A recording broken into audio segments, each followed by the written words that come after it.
Isaías capítulo 6. Isaías capítulo 6, versículos 1 al 8.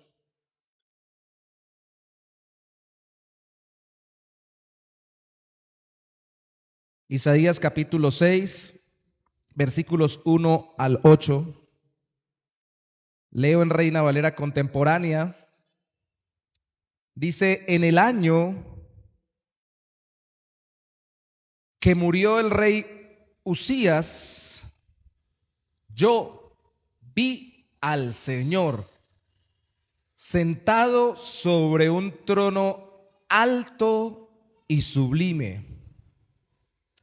El borde de su manto cubría el templo. 2 serafines permanecían por encima de él, y cada uno de ellos tenía 6 alas. Con 2 se cubrían el rostro, con 2 se cubrían los pies, y con 2 volaban. Uno de ellos clamaba al otro y le decía: Santo, santo, santo es el Señor de los ejércitos. Toda la tierra está llena de su gloria. La voz del que clamaba hizo que el umbral de las puertas se estremeciera y el templo se llenó de humo. Entonces dije yo: ay de mí, soy hombre muerto. Mis ojos han visto al Rey, el Señor de los ejércitos. Aun cuando soy un hombre de labios impuros y habito en medio de un pueblo de labios también impuros. Entonces uno de los serafines voló hacia mí. En su mano llevaba un carbón encendido que había tomado del altar con unas tenazas. Con ese carbón tocó mi boca y dijo: con este carbón he tocado tus labios para remover tu culpa y perdonar tu pecado. Después oí la voz del Señor que decía: ¿a quién enviaré? ¿Quién irá por nosotros? Y yo respondí: aquí estoy yo, envíame a mí. O como dice la Reina Valera del 60, heme aquí, envíame a mí. No es igual saber que alguien mide el doble de estatura que uno a verlo al lado de uno, ¿no? No es lo mismo saber que hay personas que pueden medir más de 2 metros, y creo que casi 3 o supera los 3 el Guinness Records actual de la estatura más alta, a parársele uno al lado, ¿no? Y compararse con él. No es lo mismo pensar que Dios es grande y glorioso en todos sus atributos, a encontrarse directamente con esa gloria de Dios y de alguna manera, por la gracia del Señor, ver cuán glorioso es alguno de sus atributos o todos sus atributos al tiempo de una forma en conjunto.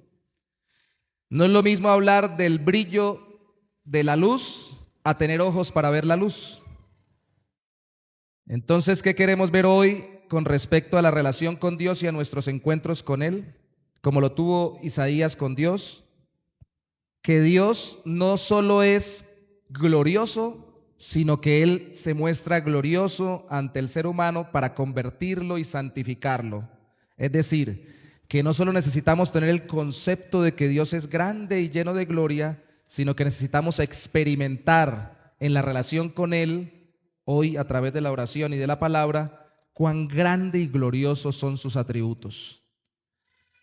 Y no sé cómo decirlo, porque esto no se puede decir tanto como experimentar. Alguna vez el pastor John Piper dijo que él decidió hacer algo que nunca se debe hacer en una predicación, precisamente con Isaías 6. Lo recuerdo, él lo comentó y dijo: decidí no dar aplicación, porque una predicación siempre explica un texto, lo ilustra con algunos ejemplos y lo aplica a la vida de la persona. Es como el profeta, ¿no?, que exhorta o llama a que vivan lo que dice ahí. Pero él decidió ese domingo solamente hablar de lo glorioso que es Dios y nada más. Y no llamó a nadie a nada.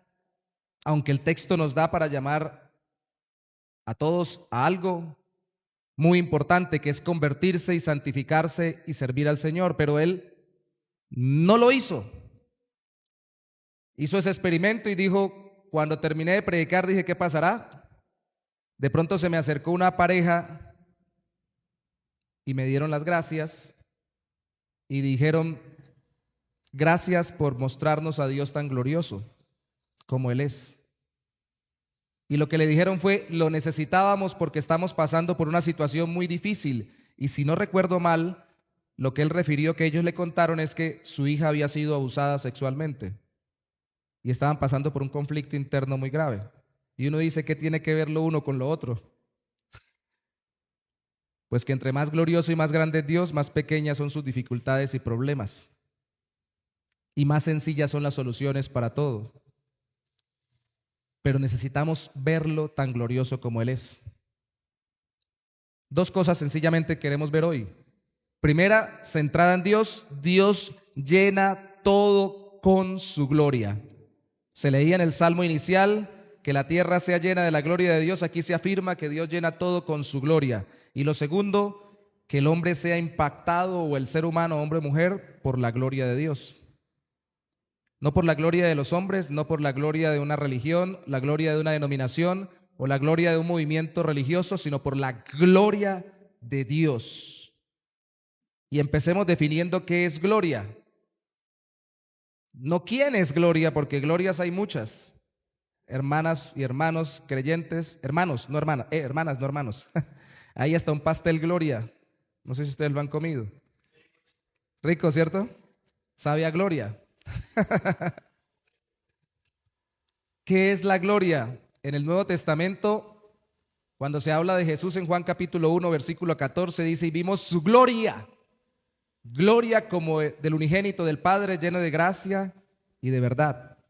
Quiere decir que Dios mismo se nos mostró y lo vimos glorioso, pero no parece lo mismo que está acá. Humo, temblor, visión de algo altísimo, un trono grandísimo.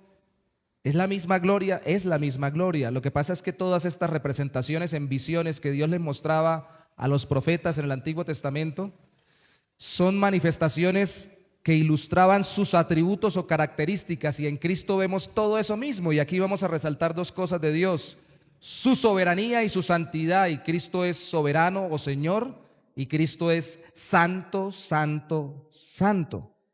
Entonces en Cristo se veía toda la gloria de Dios, y aún si queremos ver todos los atributos gloriosos de Dios, tenemos que hacernos cristianos y ver a Dios por medio de Cristo, porque en Él vemos su gloria. Y el término en el idioma original del Nuevo Testamento es brillo o resplandor.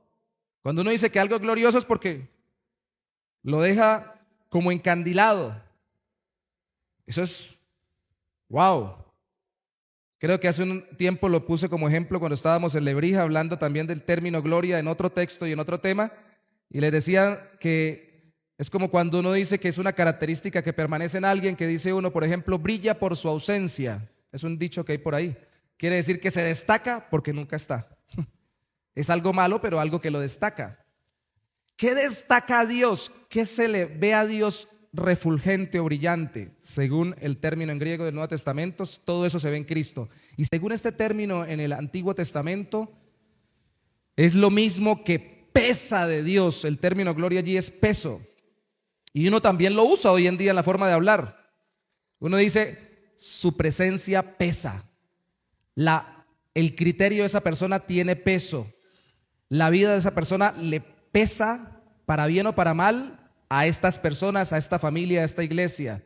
Tiene un peso de importancia en la sociedad. Peso. Aquí en el Antiguo Testamento es peso. ¿Y por qué peso?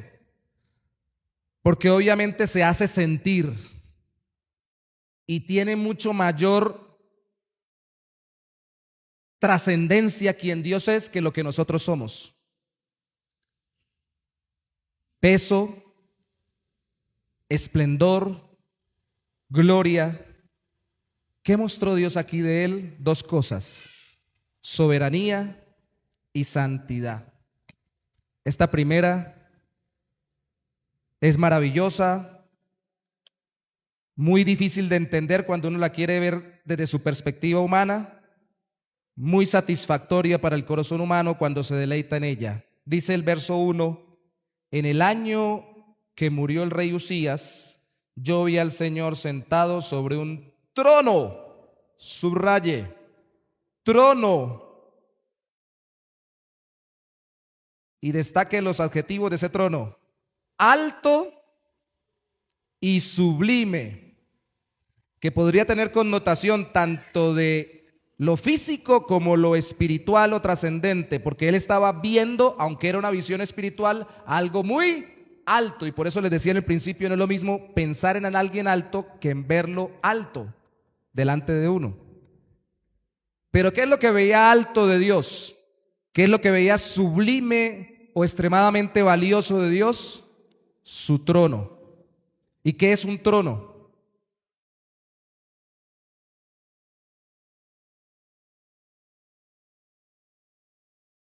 Eso es lo que tenían los reyes, ¿no? Donde se sentaban. Estos no son tronos, ¿no? ¿Ah? ¿Qué pasó? Se, se, se sentaban allí ¿para qué? Los reyes. Para reinar.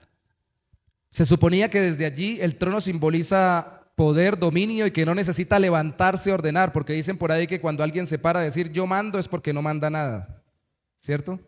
Porque yo soy aquí el que mando, quiere decir que no está mandando, ¿cierto?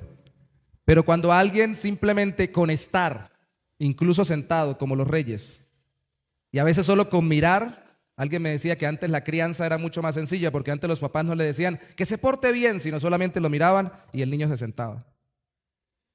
Ahora lo miran y el niño le dice, y no solamente entre niños y adultos, entre adultos y adultos también pasa, ¿no? Gobernar sentado significa tener tal peso de importancia que solo con estar presente la gente tiene en cuenta su opinión, su criterio y con respeto quieren vivir delante de ese personaje. Eso simboliza el trono en un reino de la antigüedad. Y yo estoy convencido de que Cristo vino todavía y aún antes el Antiguo Testamento se reveló mucho más en el tiempo de los reyes y reinos y no en el tiempo de los presidentes y las presidencias, para que entendamos que Dios es rey y no es presidente, es decir, Dios está soberanamente gobernando y no lo elegimos para que gobernara, porque tal vez hubiéramos confundido el asunto hoy en día, ¿no? Él es el rey de reyes, es un término bíblico, es el gobernante por sobre los gobernantes. Pero entonces, ¿esto qué característica destaca de Dios? En gloria o en resplandor, que Él es soberano. De hecho, hay una palabra en el Nuevo Testamento, en Apocalipsis, que a nosotros nos puede sonar fea. En el Apocalipsis dice en el original griego, y solamente cito el original griego para que ustedes me entiendan por qué puede sonar fea, que Dios es el déspota de la tierra. Porque la palabra déspota significaba soberano, es decir, hace lo que quiere. Obviamente una persona que haga lo que quiere, que no sea, y un ser que no sea Dios, que haga lo que quiere, pues es alguien que vamos a sufrir porque no es como Dios, ni es Dios. Pero Dios, si es Dios, implícitamente tiene que ser soberano, implícitamente tiene que ser déspota, es decir, tiene que hacer lo que Él quiera, cuando Él quiera, como Él quiera y por el deseo que Él tenga. Si no, no sería Dios. ¿Están de acuerdo conmigo? ¿Y por qué era tan importante que Isaías viera ese trono alto y sublime de Dios cuando había muerto el rey Usías? Porque usted lo puede leer en su casa, en Segunda de Reyes 15 y en Segunda de Crónicas 26. Se narra que Usías, en Reyes se le llama Usías también, en Crónicas se le llama Azarías, hijo de Amasías. Fue un rey que gobernó, si no estoy mal, más de 50 años y gobernó la mayoría del tiempo muy bien y fue un hombre justo como su padre, pero al final en un texto solo dice que murió de lepra, pero el otro dice, o de alguna enfermedad de la piel, pero el otro dice que murió así porque al final se desvió del Señor. Y al parecer, por el contexto bíblico y por lo que dicen los registros históricos, a Isaías le pegó muy duro que un buen gobernante hubiera muerto, y peor, que hubiera muerto como murió, alejándose de Dios y bajo el juicio de Dios. El que estaba en el trono humano se había ido, y se había ido mal. Y Dios tenía que mostrarle a Isaías, al encontrarse con él, que su trono está por encima de todo trono humano, que Él es soberano por sobre todo soberano. Y es cuando nosotros debemos reflexionar que Dios está por encima de mis circunstancias humanas y de las personas que están a mi alrededor, buenas y malas, con alguna influencia sobre mí o con algún poder en este mundo. Solo así dicen que los que han sobrevivido o que sobrevivieron, no solo físicamente sin morir en los campos de concentración nazi, sino espiritualmente sin volverse locos o emocionalmente sin volverse locos, eran personas que tenían espiritualmente alguna confianza en Dios, judíos, cristianos, y que de alguna manera entendían que Dios estaba al control, así estuvieran gente torturándolos a ellos y queriéndolos matar. Ahora, yo creo que nosotros no estamos en un campo de concentración nazi, ¿no? ¿O sí? ¡Qué tortura de vida!, dicen algunos, ¿no? Nos persiguen los del agua, los de la luz, los del teléfono para cobrarnos a veces. Pero que nos persigan para matarnos, o al menos nos hayan metido en un sitio para torturarnos continuamente y maltratarnos, no creo que lo estemos viviendo. Pero lastimosamente el ser humano, nosotros como seres humanos, incluso profetas como Isaías, tal vez ya convertido, algunos dicen que puede ser el experimento de la experiencia de la conversión esta, porque tal vez no se narró el principio del libro, sino que se narra acá, lo considera el autor que era mejor ponerlo aquí, pero tal vez simplemente si ya era convertido necesitaba que Dios se le encontrara y le dijera: y las Isaías, yo estoy por encima de todos los gobiernos, mi reino es más grande y yo soy soberano y estoy al control de todas las cosas. Su gobierno soberano estaba por sobre lo bueno que hubiera hecho ese rey y por sobre lo malo que hubiera sido su muerte. Con su manto, ¿qué pasó con el manto según el capítulo 6? Versículo 1. ¿Qué dice del borde del manto de Dios? Cubría el templo, dice la Reina Valera contemporánea, llenaba el templo, creo que dice la Reina Valera del 60. Realmente cubrir pareciera por encima, pero la verdadera, la traducción más literal sería que llenaba al punto de desbordar el templo. Y recuerden que la gente en ese tiempo se utilizaba mantos, hombres y mujeres, ¿no? Túnicas.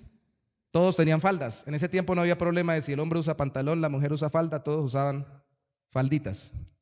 La diferencia era que unos eran más adornados, los atuendos de la mujer, y los hombres eran menos adornados. Pero si el rey estaba allí con su vestidura majestuosa, ¿ustedes han visto realmente los pocos reyes que hay hoy en día cómo se visten? Bueno, los más modernos parecieran muy como nosotros, pero los que quieren ser más tradicionales tienen un atuendo grande, amplio, espléndido, brillante, con colores refulgentes, algo maravilloso. Pues Dios está mostrándose aquí a Isaías diciendo: yo soy mucho más esplendoroso que cualquier rey y cualquier persona que gobierna en esta tierra, porque yo gobierno desde mi templo, es decir, desde mi pueblo que me adora, y de allí extiendo mi reino. Hay dos formas en que Dios gobierna. Dios gobierna las circunstancias de todos, creyentes inconversos, pero Dios gobierna de forma especial a través de su pueblo que ha creído en Él y que tiene una relación con Él.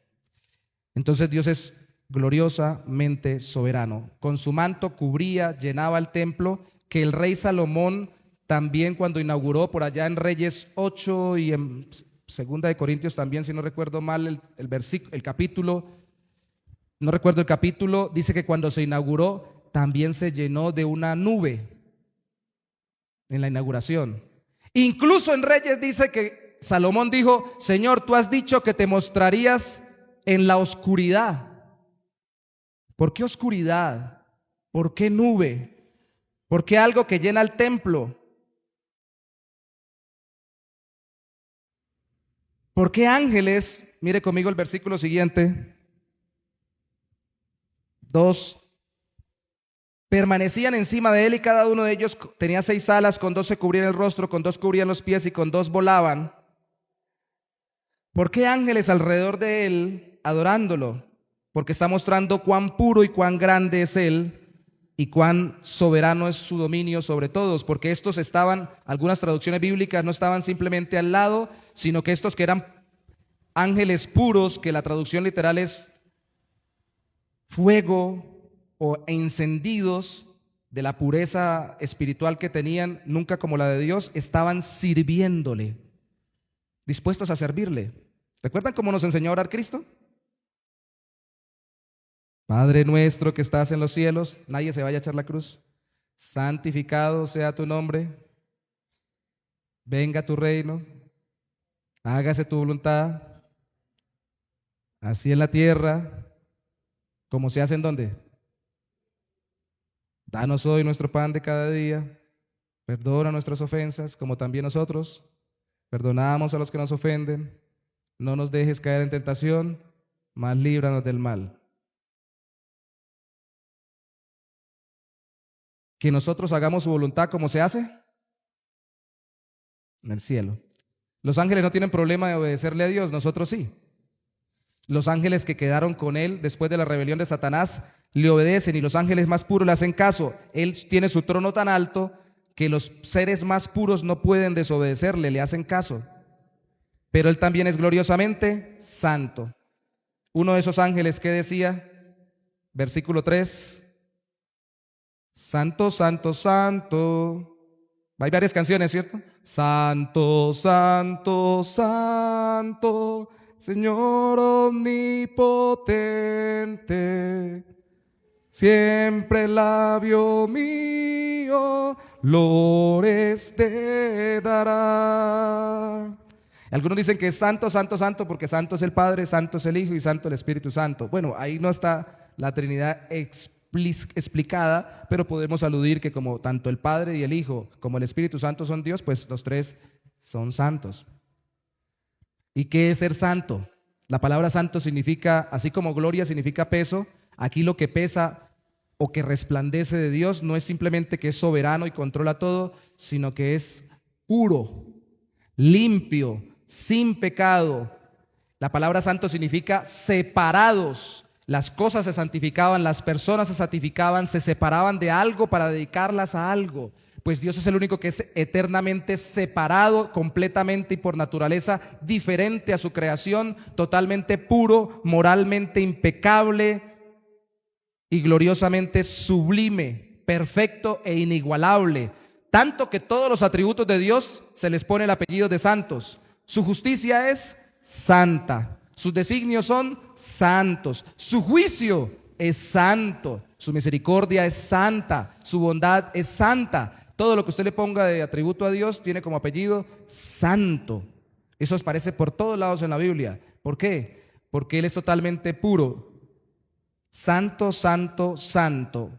Y precisamente cuando se proclamaba esa santidad, ¿qué pasó en la visión de Isaías? Verso 4. La voz del que clamaba hizo que el umbral de las puertas se estremeciera y el templo se llenó de humo. Yo recuerdo la experiencia que me contaba, creo que la hermana Dilia, que un día estábamos compartiendo, que un día que estaban orando algo pasó y las bancas todas se corrieron. Y eran bancas, ¿no? No eran sillas, ¿no?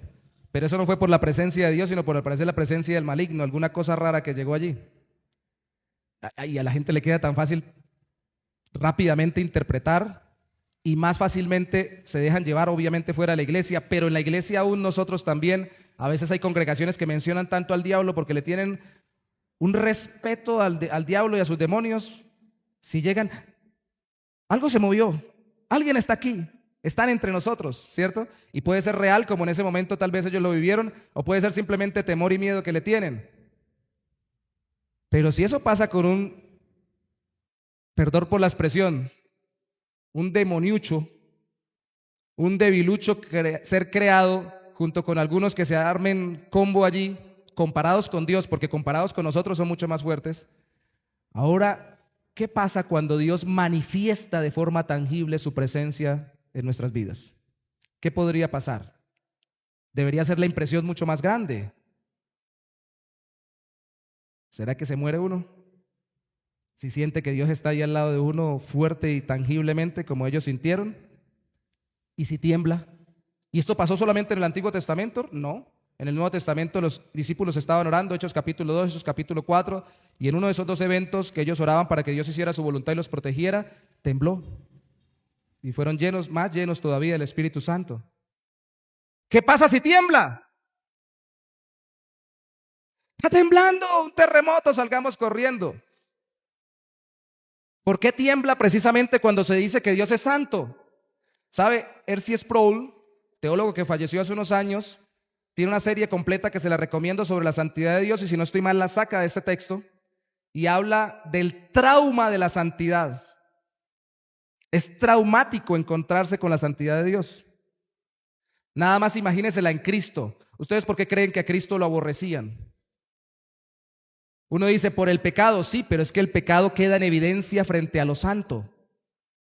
Y al ver a Cristo puro, santo, sin mancha, y yo acercarme a Él, o tengo que rendirme a Él arrepentido de pecados, confiando en Él como Salvador, o tiendo a rechazarlo y de alguna forma cuestionarlo, así no sea abiertamente matarlo si viví en esa época, pero no me cae bien. Entre nosotros pasa, ¿no? A mí no me cae ese bien, ay sí, muy bonito, muy simpático, porque yo me veo más feo. A mí no me cae bien ella, ay sí, muy elegante, qué bonita forma de hablar, sí, porque yo pienso que soy menos elegante y hablo peor. A mí, ay sí, tan alto, tan grande, sí, es tan grande, incluso ni sabrá hablar. No sabe hacer lo que yo sé hacer. Alguien dijo eso es envidia, pero es precisamente el pecado de nuestro corazón el que nos hace aborrecer a aquellos que nos superan, nos doblan, nos triplican, y Dios infinitamente es mucho mejor que nosotros. Así que es traumático encontrarse con un Dios tan glorioso. Y cuando digo traumático no quiere decir que quedemos mal, pero por lo menos en ese momento somos impactados como cuando chocamos directamente con un camión. Así que me preocupa, ¿sabe? Me preocupa que manejemos al dedillo. Ah, sí, Dios es soberano y yo entiendo cómo es que Dios es soberano. Y lo explico intelectualmente. Ah, Dios es santo y yo explico intelectualmente con todos los cuerpos doctrinales que se han dado en todas las iglesias cristianas en todas las épocas, por qué Dios es santo según la Biblia. Bueno, ¿y qué? ¿Usted ha tenido un encuentro con el Dios santo? ¿Usted ha experimentado su santidad que conmueve su corazón pecaminoso? ¿Usted ha experimentado su soberanía que le hace ver que ni usted tiene toda la fuerza de voluntad que usted creía, ni el mundo entero que usted creía que era fuerte o que era soberano? ¿Usted ha tenido esa experiencia con Dios en oración, donde usted se da cuenta que usted no es capaz de mover ni un dedo si no es por la soberana voluntad de Dios? Pero de verdad, no porque simplemente lo piensa. ¿Ha tenido ese choque con Dios en oración?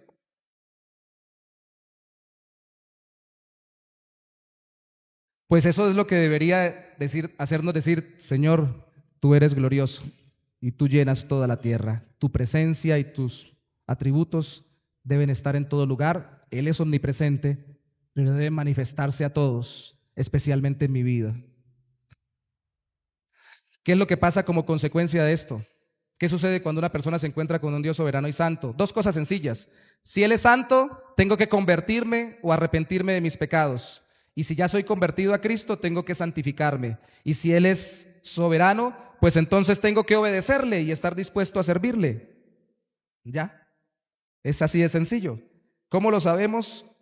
Porque dice el versículo 5, entonces dije yo, ¡ay de mí! ¿Soy hombre? ¿Por qué? La convicción era, algunos dicen que justificada, otros dicen que injustificada. Hay debates teológicos por algunos textos bíblicos, dicen que está justificada, otros dicen que no, que fueron interpretaciones incorrectas de lo que Dios dijo, pero Dios dijo en algún momento, el que me vea morirá, pero hablaba era precisamente del andar en pecado y no que lo atrajera por su misericordia. Pero de todas formas dicen, no puedo ver a Dios. Ellos creían, si yo tengo un encuentro muy profundo con Dios, me muero, me mata, me fulmina. Él es demasiado puro y santo. Y esa experiencia es deliciosa. Sentir uno que se está muriendo por pecador delante de un Dios santo es espectacularmente necesario. porque nadie que no se esté ahogando quiere un salvavidas. ¿Cuántos de los que están aquí saben nadar? Gloria a Dios. Hágase al lado mío cuando esté en la piscina, ¿oyó? O en el río. Ah, no, salvavidas. Gracias, hermano, por colaborar. No sabe cómo hacerlo. Bueno, por lo menos para agarrarlo, que no me hunda. Pero puede que nos hundamos los dos, ¿no? Si yo no me sé realmente pecador y solamente me sé realmente pecador confrontado con la santidad de Dios, los mandamientos hacen eso. Cuando Dios dice no matarás, está diciendo que Él es la vida y yo voy en contra de Él, que es la vida. Cuando está diciendo, y cuando mato, cuando Él dice no mentirás, está diciendo que Él es la verdad y yo voy en contra de Él, peco en contra de Él porque Él es la verdad. Cuando está diciendo que debo no mentir, cuando está diciendo que debo no robar, estoy diciendo que Él es el dueño de todo y da a todos para que todos lo disfruten, y yo estoy alterando ese orden, quitándole a otro y robando a alguien al cual Dios le ha dado por su trabajo o por generosidad algo para su vida. Entonces estamos ofendiendo a Dios. No se trata simplemente de incumplir los mandamientos. Entonces me preocupa que nos sepamos los mandamientos de memoria. Bueno, si no lo sabemos, ¿no? Que a veces no lo sabemos. Pero que digamos, sí, yo incumplí este mandamiento y Cristo me perdona, pero ¿realmente entendemos que es porque vamos en contra de la naturaleza de Dios? Y por eso lo que más me inquieta y quisiera y deseo que salga de toda esta serie es que usted busque a Dios ahora en este punto, en este aspecto, a través de la oración y de su palabra, en esos dos atributos principales: soberanía, todo lo controla, y santidad. Y mire qué tan puro es Él, y sí, siéntase pecador. Tiene la libertad para querer morirse o pensar que se va a morir porque usted es demasiado pecador o pecadora. No hay problema. Eso es necesario, porque si no me sé pecador, no me sé salvado por un Dios santo que me santifica. ¿A través de quién? De Jesucristo. Porque ¿qué fue lo que pasó inmediatamente allí? Verso 5: mis ojos han visto al Rey. Ya sabemos por qué entendía que era el Rey, por sobre el Rey que había muerto. El Señor de los ejércitos, aun cuando soy un hombre de labios impuros y habito en medio de un pueblo de labios impuros también. Cristo lo resumió rápidamente, dijo de la abundancia del corazón. Yo recuerdo la persona que alguna vez en Venezuela nos dijo: pastor, cuando usted bautice a mi hija, ella va a dejar de ser grosera. Yo sé que sí. Ella deja de decir groserías. No, hermana, ni que la bautizáramos con la boca abierta y que se tragara todo el agua del río, deja de decir groserías, porque eso no le sale de la inmundicia de la boca, sino de la inmundicia de su corazón.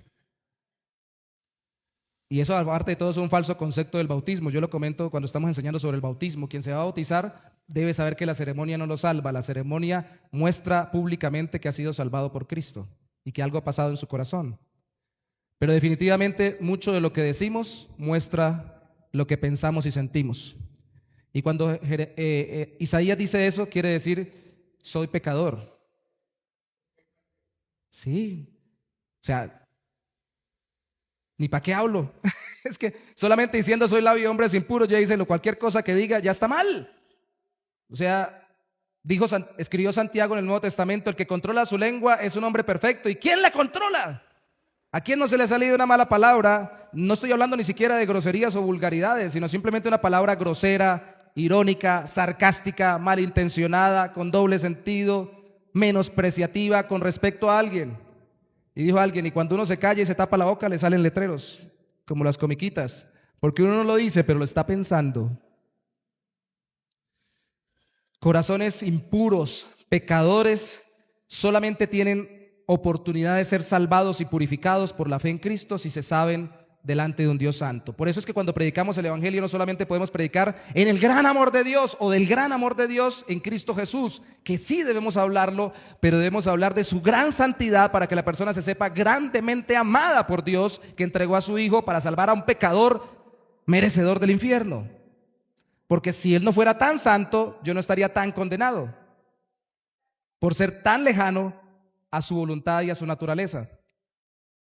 Y eso nos falta mucho a los creyentes en oración, ¿sabe?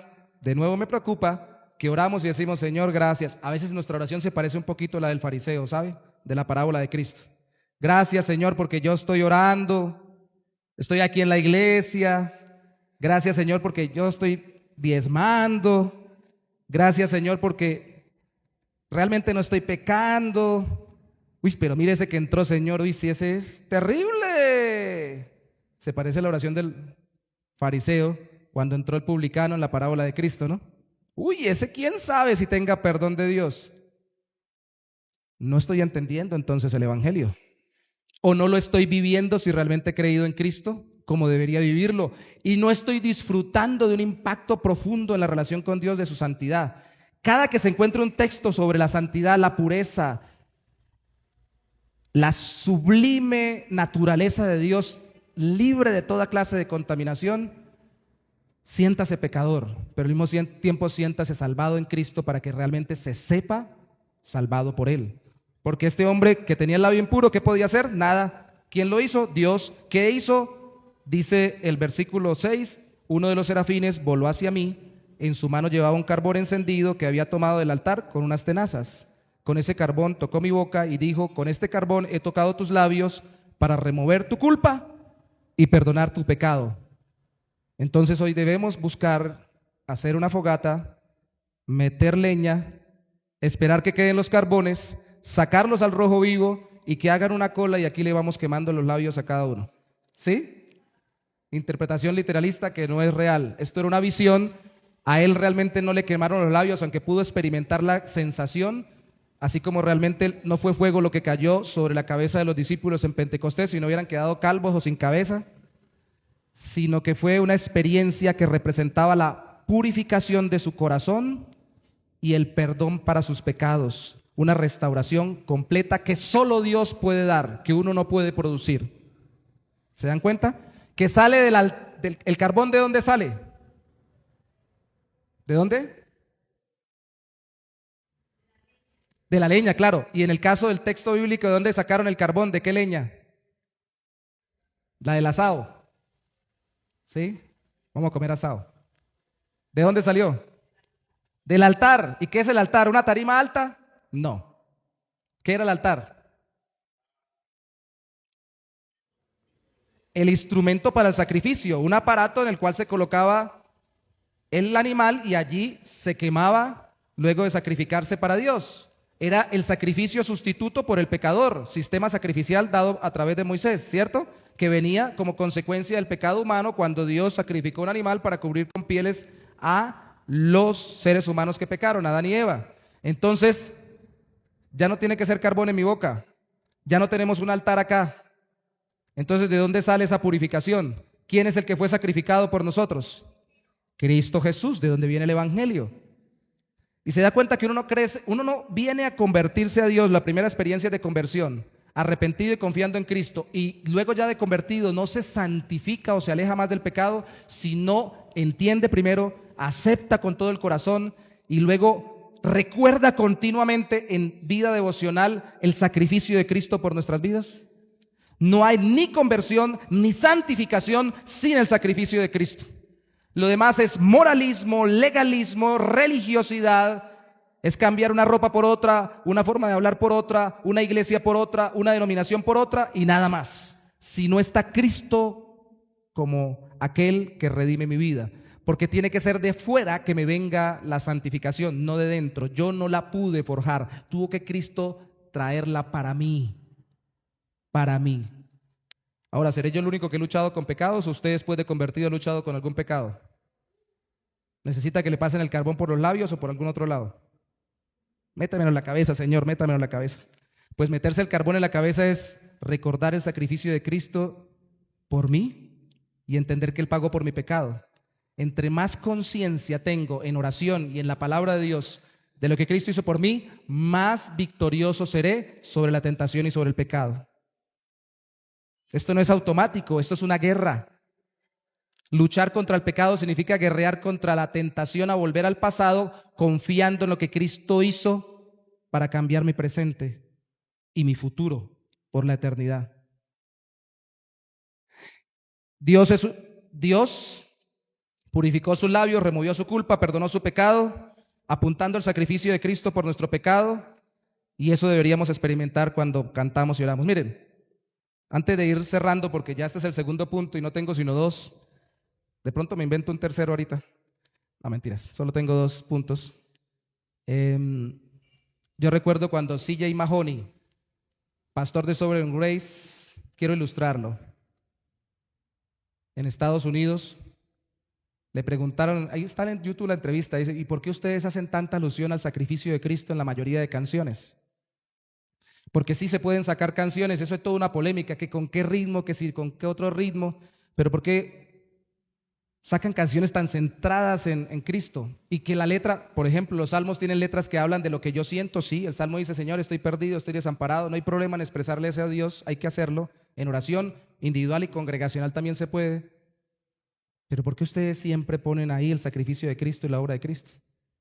Y él dice, porque no se nos tiene que olvidar que solo podemos llamar a Dios Padre por la obra de Cristo y que solo tenemos relación con Dios y Él nos puede cambiar por la obra de Cristo.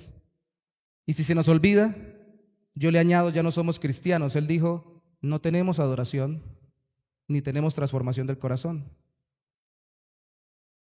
A veces simplemente cuando oramos en lo individual, Señor, en el nombre de Jesús te pido, y en el nombre de Jesús, y lo decimos hasta con el nombre de Jesús, con énfasis, pero no estamos confiando en que Cristo nos perdonó. Y cuando nos levantamos, levantamos igual de cargados e igual de atribulados por nuestro pecado.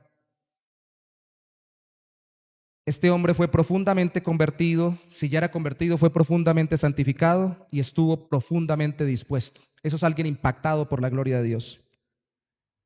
Termino este versículo, este texto. Después oí la voz del Señor que decía, verso 8, ¿a quién enviaré? ¿Quién irá por nosotros? Y yo respondí, heme aquí, aquí estoy, envíame a mí.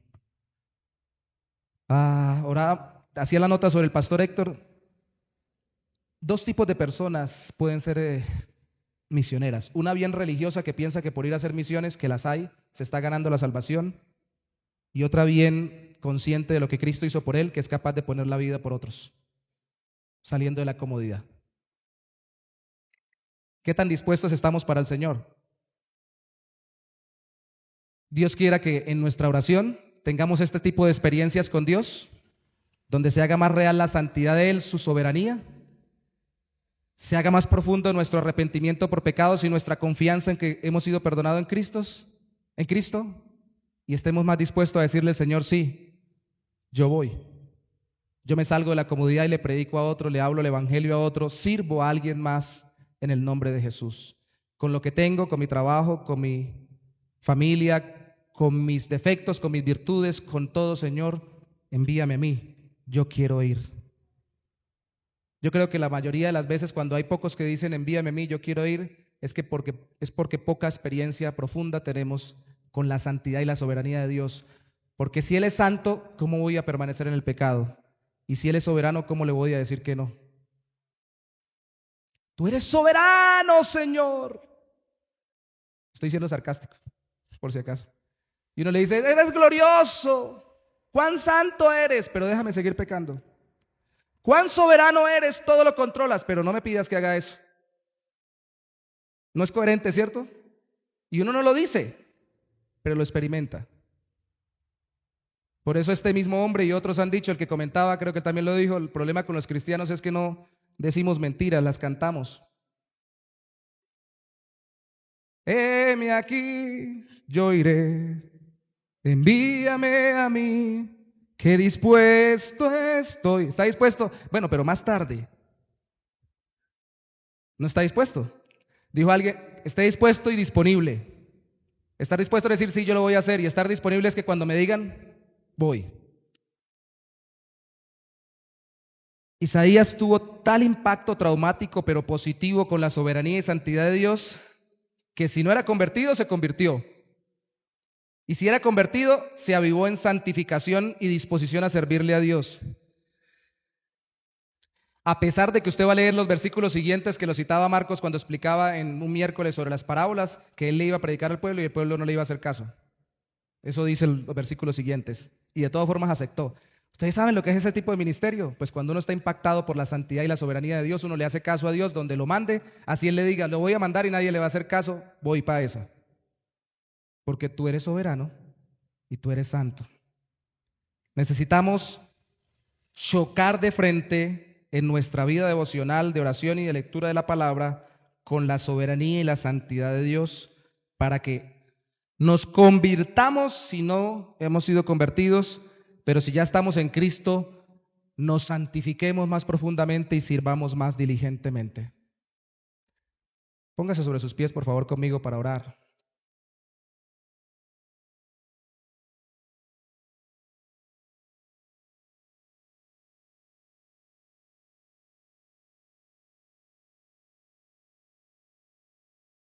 Santo, santo, santo.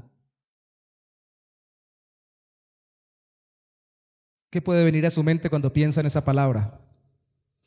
Santidad. Hay algo que la mayoría no relaciona. ¿Sabe qué hay? Gozo. Porque el pecado produce tristeza.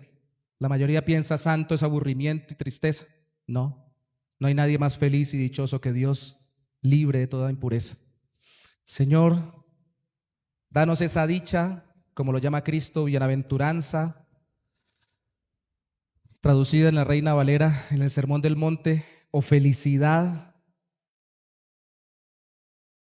de experimentar el trauma de verte tan santo, que anhelemos ser como tú lo eres, cada día más santos.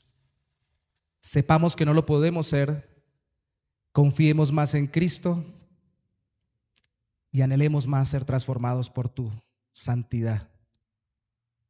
Qué peligroso, Señor, sería que tú fueras soberano sin ser santo y sin santificarnos, porque tus motivos no serían puros y serías como cualquier gobernante desalmado de este mundo. Pero también qué peligroso sería que tú fueras santo, Señor, tan puro y tan hermoso y tan sublime, queriendo santificarnos, pero sin el poder para poder sacarnos del pecado y limpiarnos por la obra soberana de Cristo. Tú eres soberano, tú eres santo. Nosotros somos tu pueblo y por la fe en Cristo, Señor, nos estás dirigiendo como un pueblo, como un reino de súbditos que quieren servirte en santidad y en obediencia, Señor. Gracias por ser tan santo. Estos son de los temas, Señor, que tú sabes que nos encanta a muchos profundizar en quién tú eres, pero que también debemos apasionarnos con experimentar lo que entendemos que tú eres. Entre más soberano te vea, Señor, te lo pido en el nombre de Jesús, con todo mi corazón, y espero que también mis hermanos conmigo, más te obedezca. Entre más santo te vea, más me someta a ti, confíe en Cristo como mi Salvador y en su nombre, por la obra del Espíritu Santo en mi vida, pelee contra el pecado por hacer tu voluntad, no en mis fuerzas, sino en la tuya. Santo, santo, santo.